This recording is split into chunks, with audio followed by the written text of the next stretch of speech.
ang mga kwento ng pag-ibig, kwento ng buhay at kwento ng pag-asa dito sa Barangay Love Stories. Love Stories.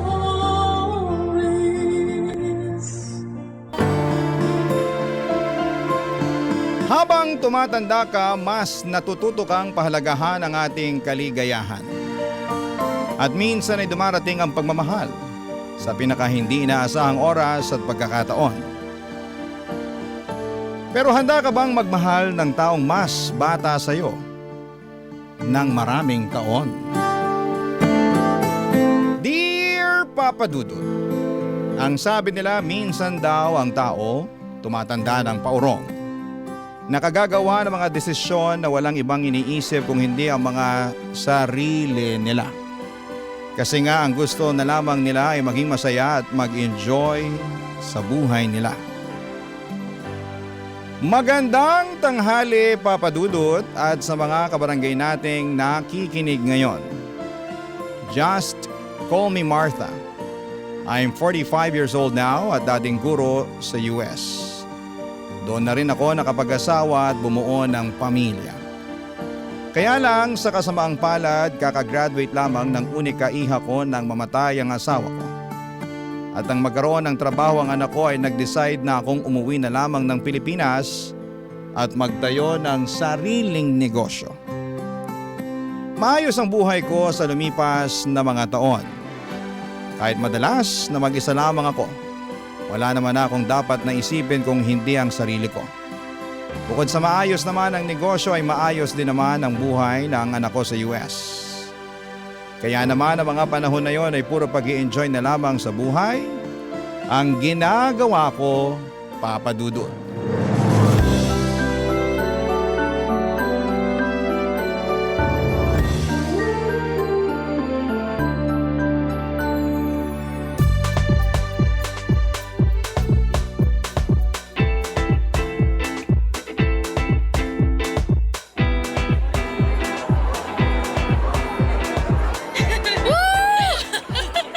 Sayaw pa tayo, Mars!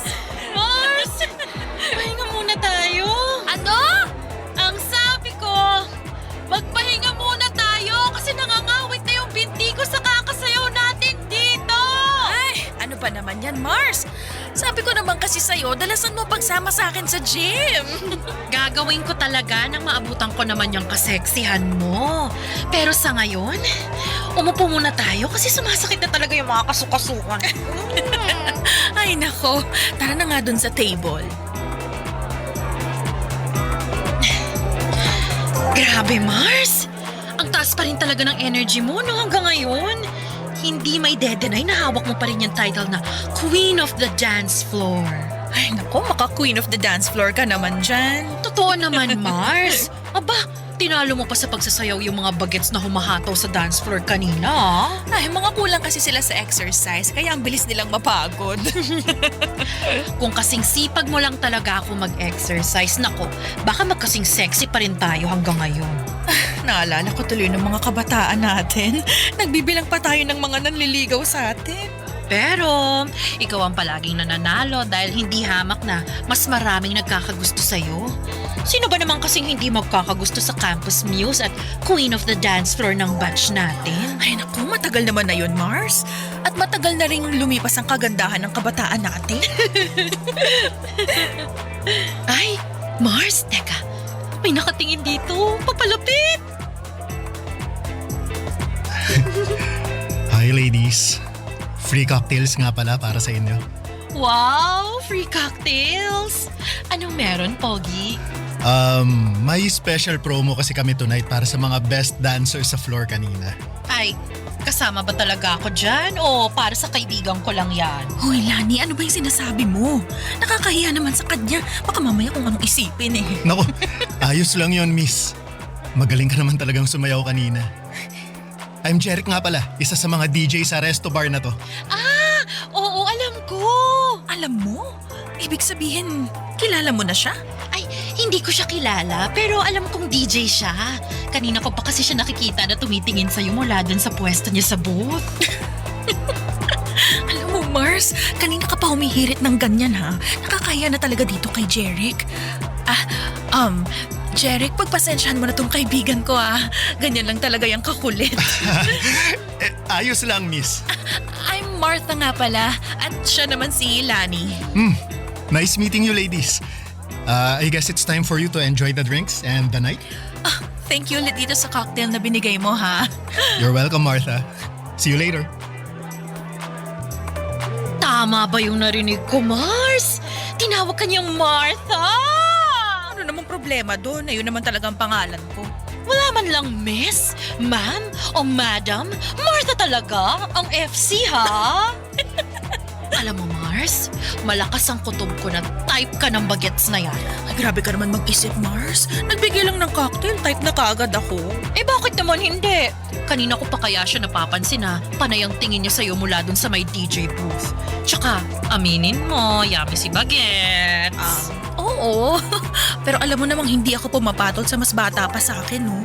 Kasi ayokong ako yung mas nag-aalaga pagdating sa relasyon. Malay mo naman, mabago ni Bagets ang pananaw mo pagdating sa bagay na yan. Basta, malakas ang kutob ko, mukhang tinamaan sa'yo yang si Jerry.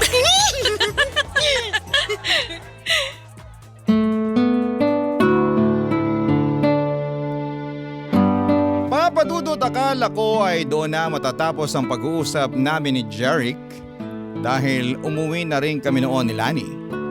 Pero ang hindi ko inaasahan ay yung makatanggap ako ng tawag mula sa kanya kinabukasan. Kinuha niya raw ang number ko kay Lani nang magkita sila sa may labas ng restroom.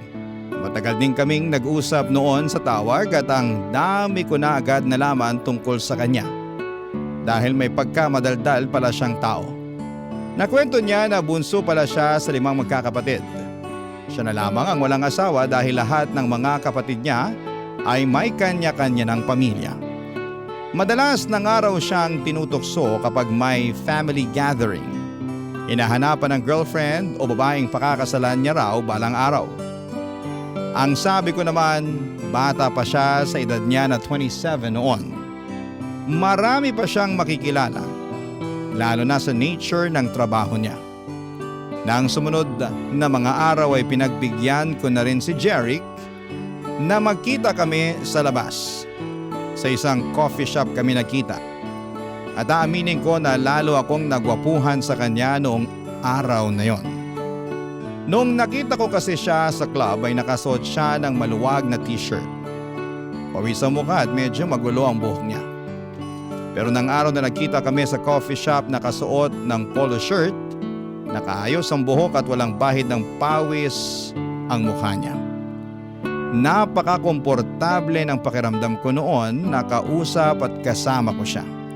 Kaya naman muling nasundan ang mga pagkikita namin.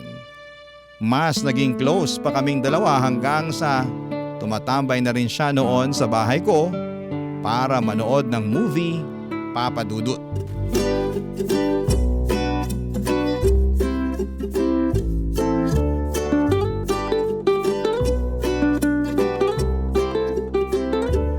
Ang ganda ng ending ng movie, no? Nagandahan ka kahit parehong namatay yung bida? Oo, kasi namatay sila na pareho nilang alam na mahal nila ang isa't isa. Bihira na kaya ang ganun sa panahon ngayon? Naks, panahon ngayon parang ang tanda mo na. Totoo naman ang sinabi ko. Bihira na mangyari yung mamahalin mo ang isang tao hanggang kamatayan mo. Sa bagay, may punto ka naman. Iba na rin kasi talagang generation ngayon, ano? Karamihan sa mga tao, hindi na sineseryoso ang relasyon. O ayan, mag-ice cream ka na muna. Thank you, Martha. Mukhang masarap to, ah. Ay, oo, favorite ko talaga tong ube na flavor. Dito nga palaging nasisira ang diet ko eh. Ay, hindi mo naman kailangang mag-diet kasi hindi ka naman mataba. Hey, akala mo lang yun kasi palaging maluwag ang mga damit na sinusuot. Uy, ang sexy mo kaya nung gabi sa club kung saan kita unang nakita. Maka-sexy ka naman dyan. Party dress kasi yun kaya medyo fit sa katawan ko. Bagay talaga sa'yo kasi lalong lumabas ang kaseksihan mo. Martha, may gusto nga pala akong itanong.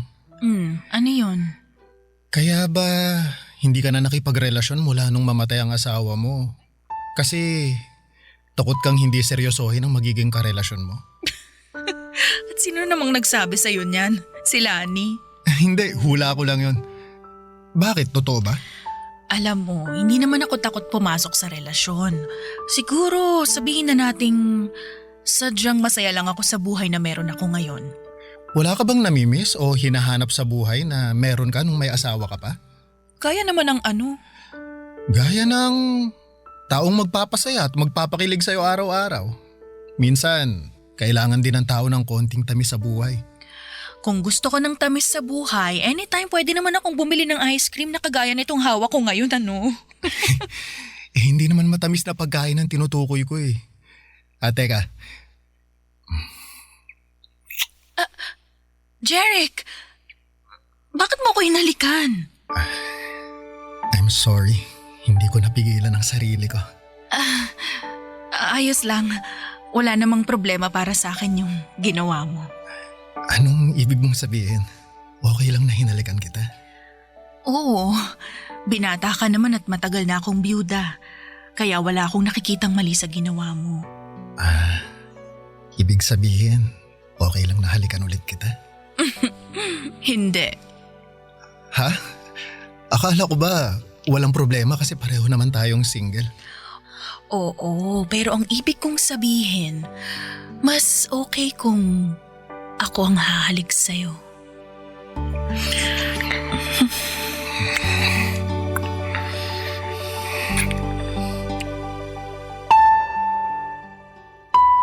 Papa Dudut, hindi talaga ako attracted sa mga lalaki na mas bata sa akin. Never ako nag-entertain kapag alam ko na mas matanda ako. Ayoko kasi na ako ang nagdadala, pero iba ang charm ni Jeric. Kahit halos doble ang edad ko sa kanya ay nakita ko na medyo matured na siyang mag-isip at magsalita. Alam ko rin naman na hindi pera ang habol niya sa akin dahil may kaya rin siya sa buhay. Walang ibang responsibilidad kung hindi ang sarili niya. At ramdam ko na maganda ang intensyon niya para sa akin. Ayun nga lang ay hindi ko alam kung ano na ba ang estado ng relasyon namin noon. Pero ayos lang naman sa akin kasi wala pa rin sa isipan ko na pumasok sa seryosong pakikipagrelasyon. Ang mahalaga sa akin noon ay nag-e-enjoy ako sa kung ano ang meron sa aming dalawa ni Jeric, Papa Dudut. Barangay Love Stories. Barangay Love Stories. Papa Dudut, nauwi rin po sa relasyon ang namamagitan sa amin ni Jeric. Siya mismo kasi ang humingi ng label at assurance sa aming dalawa. Gusto niya raw kasi na masiguradong wala ng ibang lalaki ang aaligid sa akin. Kahit nga ang kaibigan kong si Lani ay kinikilig noon sa aming dalawa ni Jeric. Sinabi niya na mukhang seryoso daw sa akin si Jeric. Inamin ko naman noon sa kanya ang katotohanan na hindi ako seryoso sa kung ano man ang meron sa amin ni Jeric. Oo, masaya at nag-i-enjoy ako sa company niya. Lalo na at first time kong makipagrelasyon sa mas bata sa akin. Pero wala talaga sa isipan ko na seryosohin ang kung ano man ang namamagitan sa aming dalawa. Pakiramdam ko rin naman noon, Papa Dudut, ay nasa stage si Jeric ng pag-i-explore. Kasama na ang pakikipagrelasyon sa mas matanda sa kanya. Ramdam ko na pareho kami ng hinahanap sa isa't isa. Gusto lamang naming mag-explore at mag-enjoy. At natagpuan namin yon sa isa't isa noon, Papa Dudut.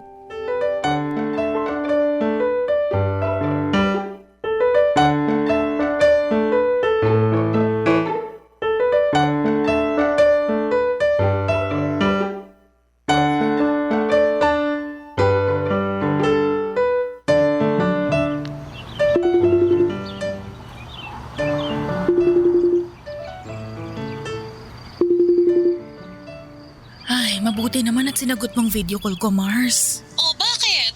Akala ko ba kasama mo si Jeric sa birthday celebration ng kabarkada niya ngayon? Oo nga, nandito kami ngayon sa bahay ng kaibigan niya. Eh bakit parang inip na yung mukha mo? Tsaka, bakit parang nasa labas? Nandito ako sa may garden nila eh. Mag-isa ka lang dyan? Oo, sinabi ko kay Jeric na magpapahangin lang muna ako dito sa garden. Nilalamok na nga ako dito eh. Ano ba kasing naisip mo at pumunta ka mag-isa dyan sa garden? Mars, naiinip na ako sa loob ng bahay kasama yung mga kaibigan ni Jeric. Yung iba sa kanila, ang lakas magyosi. Tapos hindi pa ako makarelate sa pinag-uusapan nila. Ano ba kasing mga pinag-uusapan nila na hindi ka makarelate, Mars? Tungkol sa mga trending na video sa social media. Mga trending na sayaw at kanta. Tinuturuan pa nga nila ako ng dance step. Sabi ko masakit ang binti ko kaya sa susunod na lang. Dapat pinakitaan mo sila ng Martha dance step mo. Ay naku Mars, kung nakita mo lang sila kanina, iba ang mga trip nilang mga sayaw talaga. Hindi carry ng katawan ko. At saka alam mo ba, pati pala size at design ng bra at underwear pinag-uusapan na ng mga bagets ngayon. Ay, talaga ba? Oo, yung isang babae nga ron, kulang na lang maghubad at ipangudngud ang dibdib niya doon sa mga kasama namin. Grabe talaga mga kabataan ngayon, no?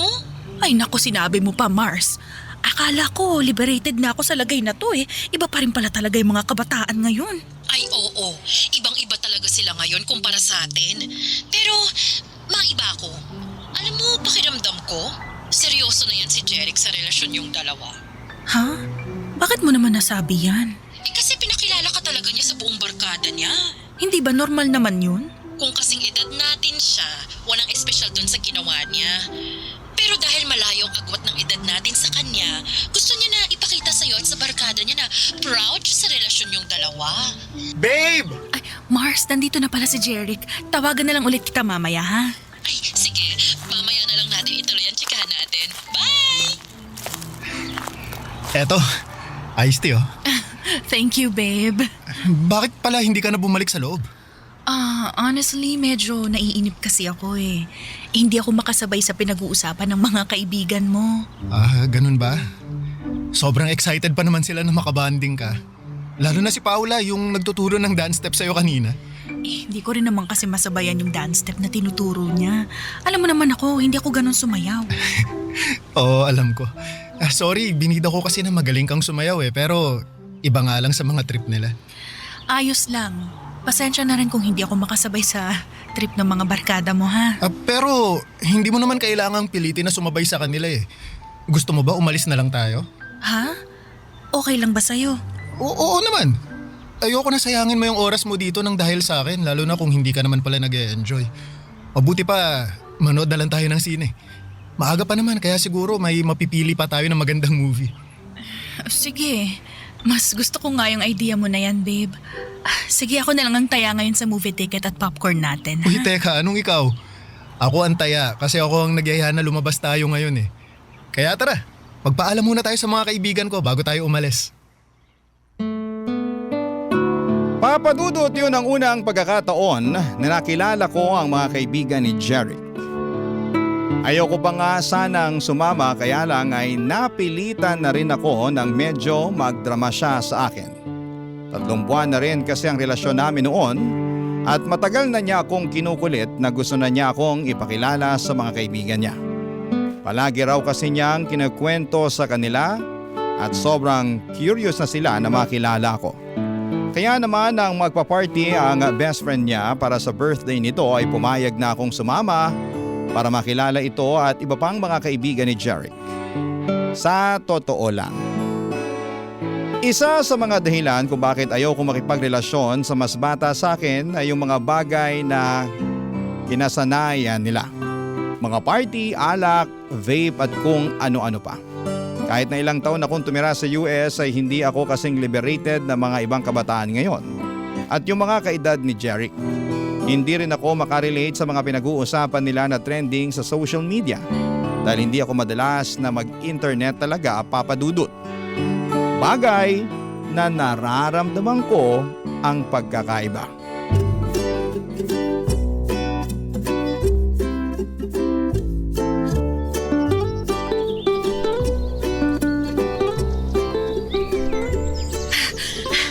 Sandali lang, babe. Pahinga muna tayo sa pagtakbo. Medyo hinihingal na kasi. O sige babe, sakto. Upo tayo dun sa may waiting shed. Eto, bottled water. Thank you, babe. Pahinga Pahinga muna tayo ng ilang minuto dito. 2 kilometers na lang naman ang kulang natin eh. Ano? 2 kilometers pa? Oo, konti na lang yun kasi naka 3 kilometers na tayo. Mamatay-matay na nga ako sa katatakbo natin kanina eh. Pwede naman nating mas bagalan ng takbo mamaya para matapos mo yung running workout natin ngayon.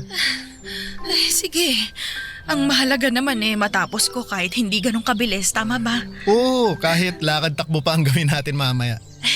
Yan talagang gagawin ko kasi baka hindi na ako makapag-gym bukas. Pero alam mo, ang galing mo nga babe. Dati 1 kilometer pa lang tumitigil ka na kaagad sa pagtakbo. Ngayon nakadiretso ka na ng 3 kilometers na takbo. Palakas ka na ng palakas sa pagtakbo babe. Paano ba naman ako hindi lalakas? Napakahigpit pero napakahati naman ng running coach ko. Naku, yung hati medyo tagilid tayo dyan. Pero yung mahigpit ako na running coach, i-claim ko na yan kasi para sa'yo din naman ng paghihigpit na ginagawa ko eh. Oy, teka, anong hindi ka hati? Halos nakahabol tingin sa atin yung mga babaeng naka-sports bra na nadadaanan nating tumatakbo kanina. Akala mo hindi ko napansin yun, ha? Nabilisan lang sila sa pagtakbo natin kaya sila napalingon. Ikaw talaga kung ano na naman yung iniisip mo.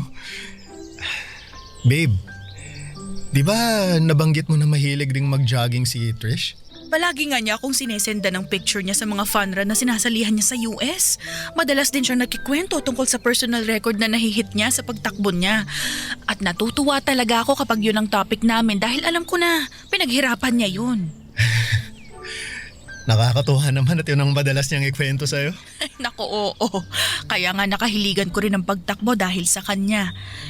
Ngayon lang talaga ako mas sinisipag. Bakit mo nga pala natanong? Wala lang. Iniisip ko lang kung ano kaya ang pwede naming pag-usapan na alam kong pareho kaming makaka-relate sa topic. Anong ibig mong sabihin na topic na pag-uusapan nyo ng anak ko? Ang ibig kong sabihin, gusto ko lang na maging komportable siya, nakausap ako. Pag pinakilala mo na ako sa kanya. Abay, bakit mo naman naisip ang tungkol sa bagay na yan? Syempre, doon din naman tayo kasi papunta, di ba? Ipapakilala mo rin ako sa anak mo bilang boyfriend mo. Kasi babe, gusto na kitang ipakilala sa parents ko eh. Plano ko nga na isama ka sa family gathering namin next week para makilala mo na rin ang ibang kamag-anak ko. Ay, teka, hindi ba parang masyado namang mabilis sa mga plano na nasa isip mo, babe? Maglilimang buwan pa lang ang relasyon natin. Babe, kagaya nga ng sabi ko kanina, doon din naman tayo papunta.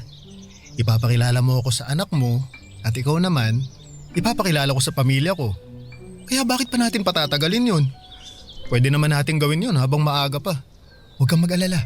Mabait ang pamilya ko, lalo na si Mami. At sigurado ako na magkakasundo kayong dalawa.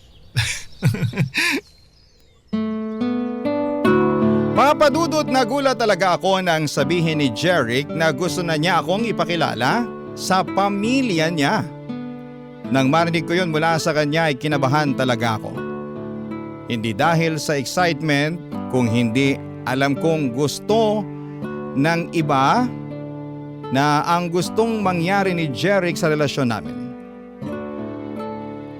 Papadudot, doon ko naramdaman na mukhang tama si Lani sa palagi niyang sinasabi na seryoso na si Jeric sa kung ano ang meron sa aming dalawa. Oo, may mga oras noon na nagpaplano si Jeric para sa future naming dalawa at gusto niya na sa susunod na taon ay kumuha na kami ng bahay para sa aming dalawa.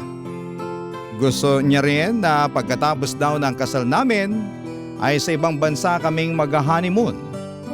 At kung sino lang ang dapat na maging bisita sa araw ng kasal. Marami pa siyang mga plano at hindi ko naisip talaga na seryoso siya sa mga bagay na yon, Papadudot. Pero kinakabahan ako ng dahil doon. Barangay Love Stories. Barangay Love Stories. Papadudot, nagsimula na po akong makaramdam ng pagkailang kay Jeric noon. Para bang nabawasan yung kilig at excitement na nararamdaman ko noon. Oo, at naging masaya ako sa relasyon namin, pero hindi talaga pumasok sa isipan ko na magiging seryoso siya sa akin. Na magiging seryoso kaming pareho. Kaya nga kapag nagtatanong siya kung kailan ko siya ipapakilala sa anak ko, ay umiiwas akong sagutin yon, Papadudot. Dahil wala akong balak na ipakilala siya sa anak ko na halos ilang taon lang ang tanda niya. Hindi ko rin ma-imagine ang sarili ko na magpapakasal ulit tapos sa mas bata pa sa akin. Doon na po ako nagdesisyon na simulang iwasan si Jeric. Binawasan ko yung mga oras na magkasama kami. Gumagawa ako ng dahilan kapag nag-aaya siya ng date. Sinasabi ko na umalis ako ng bahay at may mga kailangan na ayusin sa negosyo. Napapadalas tuloy noon ang pagdadrama niya sa akin dahil hindi ko sinasagot ang mga tawag niya. Sandamakmak na chat or text message naman ang natatanggap ko mula sa kanya. Hanggang sa isang araw ay hindi ko na siya naiwasan nang bigla siyang pumunta sa bahay, Papa Dudut. Sakto naman na may ine-expect ako na delivery kaya lumabas ako at pinagbuksan ko siya ng gate ng mga oras na yon.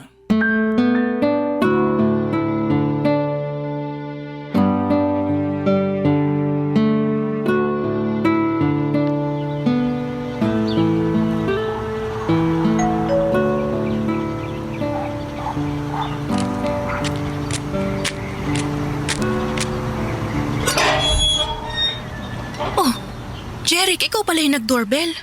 Oo, ako nga. Akala ko yung magde-deliver ng in-order ko na makeup sa online. Ganun ba? Baka parating na rin yun mamaya. Pero mabutit pinagbuksan mo na ako ng gate, babe. Pasensya ka na. Madalas din kasi akong wala dito sa bahay. Ayos lang yun. Sabi mo nga, may inaasikaso kang mga papeles na may kinalaman sa negosyo mo. Ganun na nga. Kaya ba hindi mo rin nasasagot yung mga tawag ko? Oo, kasi kapag nandito ako sa bahay, madalas tulog naman ako eh. Nakakapagod kasi talaga yung mga inaasikaso ko sa labas. Tapos ang layo pa ng dinadrive ko pa uwi rito. Bagsak na talaga ako sa kama. Sabi ko naman kasi sa'yo sasamahan kita para may driver ka. Ayoko na rin kasing maabala pa kita. Alam mo kahit kailan, hindi ka naging abala sa akin, babe. Alam mo yan.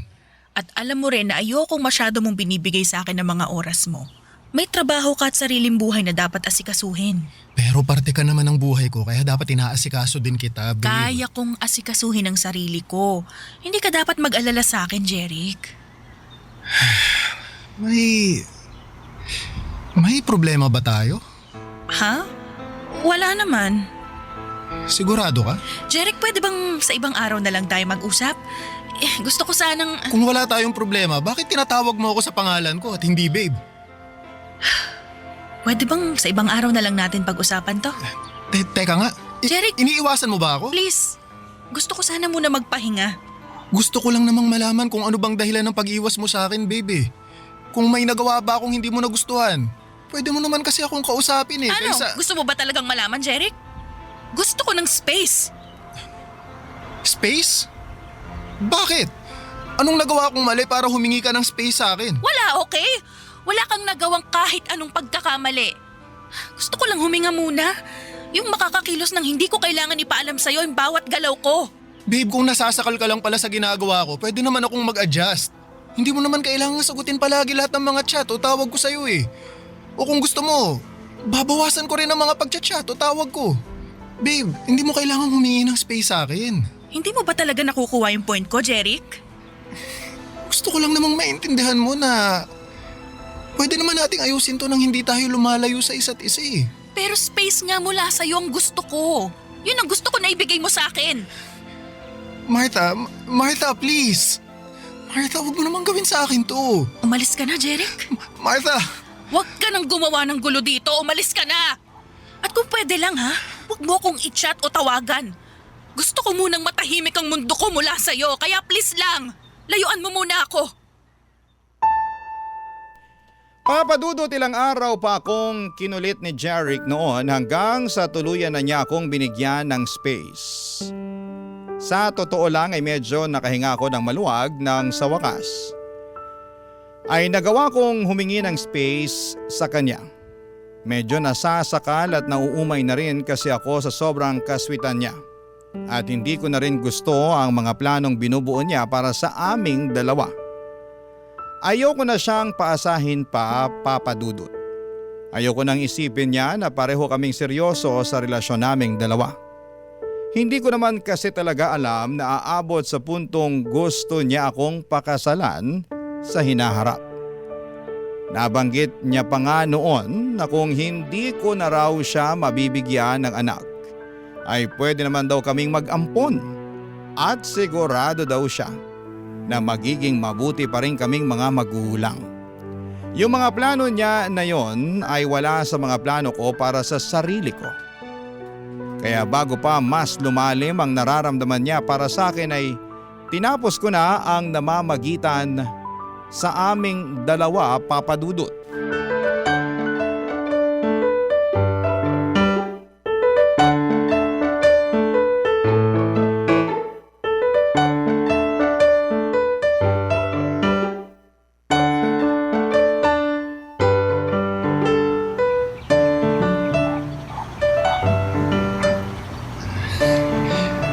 Martha, pwede ba tayong mag-usap?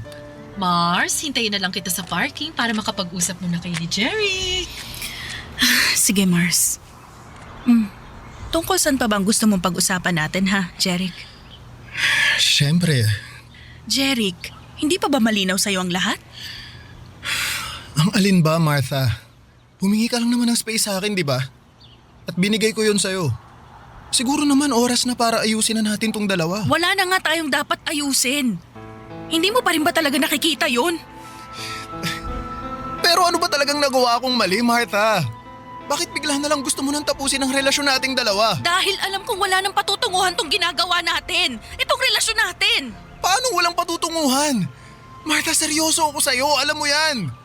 Mahal kita. Mahal na mahal. Hindi kita mahal. Anong sabi mo?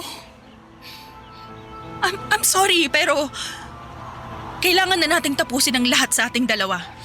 Sorry kasi nakikipag-break ka na talaga sa akin? Sorry kasi hindi mo ako mahal? O sorry kasi kahit kailan hindi mo naman talaga ako minahal? Martha, minahal mo naman ako, di ba? Sabihin mo sa akin. Minahal mo ako, di ba? Baka naman pwede nating subukan na ayusin to. Promise, mas magiging maayos din akong boyfriend sa'yo. Susunod ako sa lahat na sasabihin mo. Ibibigay ko sa'yo lahat ang gusto mo. Martha, please. Nagmamakaawa ako sa'yo. Huwag mo naman gawin sa akin to. Jeric, I'm sorry talaga pero hindi ko na kayang ituloy pa yung relasyon nating dalawa. Ano bang kailangan kong gawin? Gusto mo bang lumuhod ako sa harap mo? Eto! Gagawin ko para lang balikan mo ako. Ito! Jeric, ano ba? Huwag kang lumuhod. Intindihin mo na lang sana yung desisyon ko. Ayoko na mas masaktan pa kita kaya ginagawa ko to. Mahal kita, Martha. Hindi ko kayang mawala ka sa akin. Hindi ko kaya. Please naman. Please ayusin naman muna natin to. Sorry, Jeric. Pero wala na talagang pwedeng ayusin sa ating dalawa. Sorry. Taalis na ako. Kailangan ko na rin umuwi. Martha, mahal kita. Mahal na mahal kita. Parang awa mo na. Huwag mo akong iwan, Martha. Martha!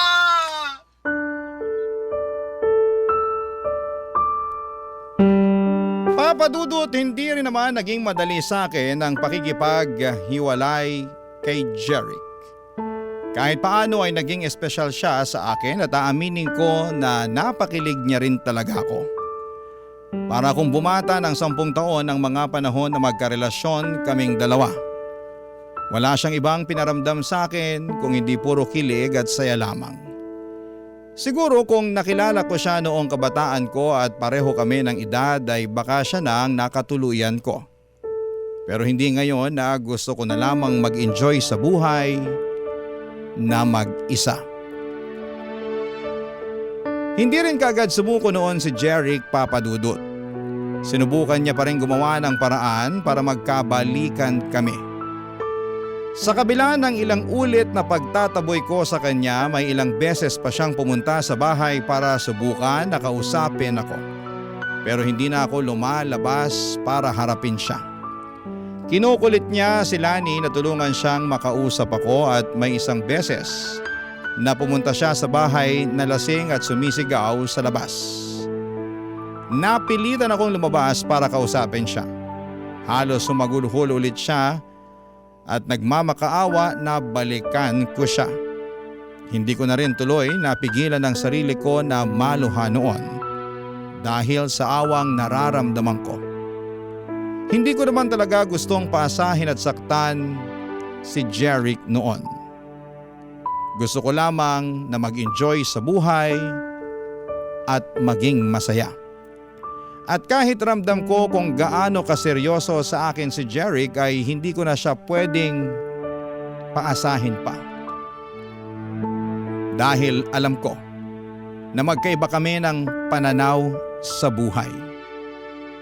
At sa bandang huli mas masasaktan ko lamang siya. Nagigilty pa rin ako hanggang ngayon pero umaasa na mahahanap na ni Jeric ang babaeng masusuklian ng tama ang pagmamahal niya. Hanggang dito na lamang po ang sulat ko at salamat po sa pagbibigay ng oras sa pagbabasa ng aking sulat. Ang inyong forever, kapuso at kabarangay, Martha. Anong say mo sa Barangay Love Stories na ito? Pagkwentuhan natin sa comment section yan.